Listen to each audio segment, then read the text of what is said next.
अजितदादा गेल्यानंतर राजकारणामध्ये इतकी मोठी घडामोड होईल असं वाटलं नव्हतं.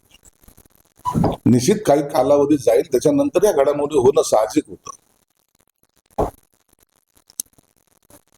परंतु इतक्या तातडीच्या हालचाली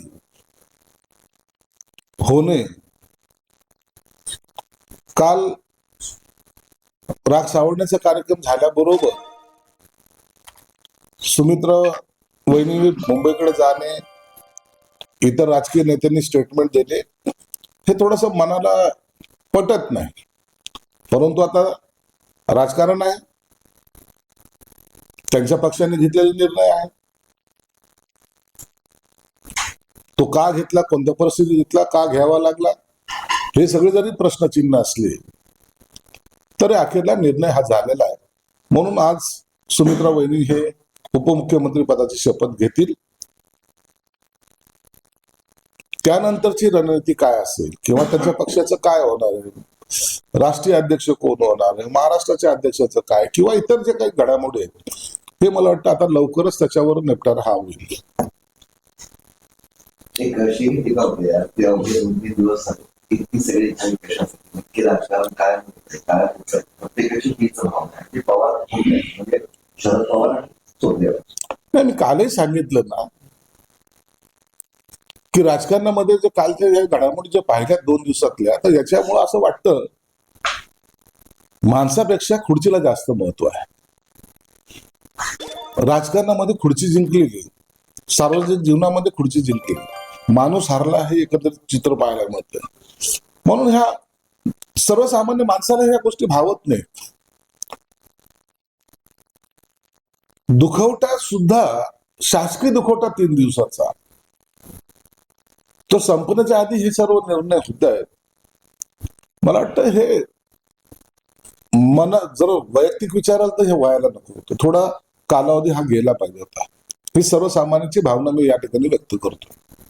2 एनसीपी एकत्र यावी या दादांची इच्छा होती आणि आमची इच्छा होती. अजितदादा पाटील यांची वेळी त्यावर चर्चा झाली होती.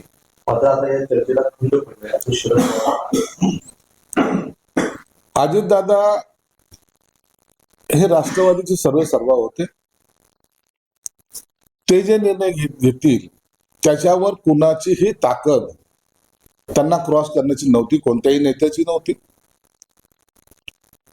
म्हणून त्यांच्या शब्दाला असलेली किंमत आणि त्यासाठी त्यांनी शरद पवार साहेबांशी किंवा इतर नेत्यांशी झालेली त्यांची जे का बैठकी आहेत असं जे म्हणतात, तर त्याच्यात जो निर्णय झाला असता तो सर्वांनी मान्यही केला असता.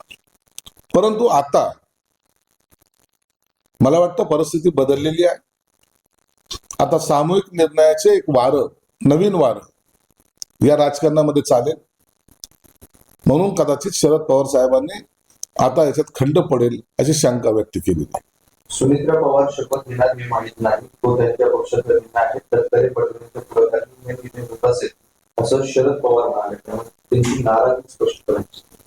शरद पवारांनी जे सूचक वक्तव्य केलेलं आहे ते जर पाहिलं तर मला वाटतं या सर्व राजकारणातल्या घडामोडीमध्ये शरद पवारांना विचारलं गेलं नसावं. त्यांचे असलेले राजकीय सल्लागार, पक्षाचे असलेले नेते यांनीच ठरवून घेतलेला हा निर्णय.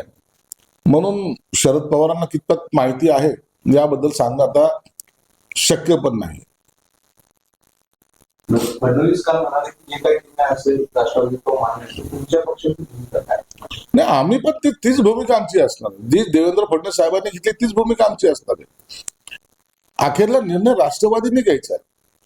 अजितदादाच्या पक्षाच्या आमदारांनी, मंत्र्यांनी त्यांनी तो निर्णय घ्यायचा आहे आणि त्यांचा जो काही निर्णय असेल त्यांना आम्हाला पाठिंबा देणं गरजेचं होऊन जाईल, क्रमप्राप्त होईल. म्हणून त्यांनी काय निर्णय घेतला त्याला विरोध करण्याची आमच्या कोणतीही मानसिक तयारी पण नाही, आम्ही करणारही नाही.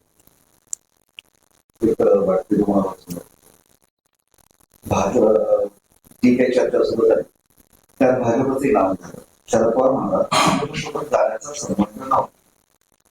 दोन्ही राष्ट्रवादी एकत्र आल्यावर भाजपसोबत सत्तेत जाणार का असे प्रश्न पडले असतील तर त्या पक्षाचं नाव आमच्या चर्चेत येण्याचा संबंध नव्हता. म्हणजे दोघे एकत्र येणार आहे त्यावर त्यांनी प्रश्नचिन्ह उपस्थित केलं. मग पवार व्हायला ना किंवा शरद पवारांचा भाजपचा संबंध नव्हता असं. दोन्ही राष्ट्रवादीचं एकत्रित यायची ही पहिली त्यांची भूमिका होती.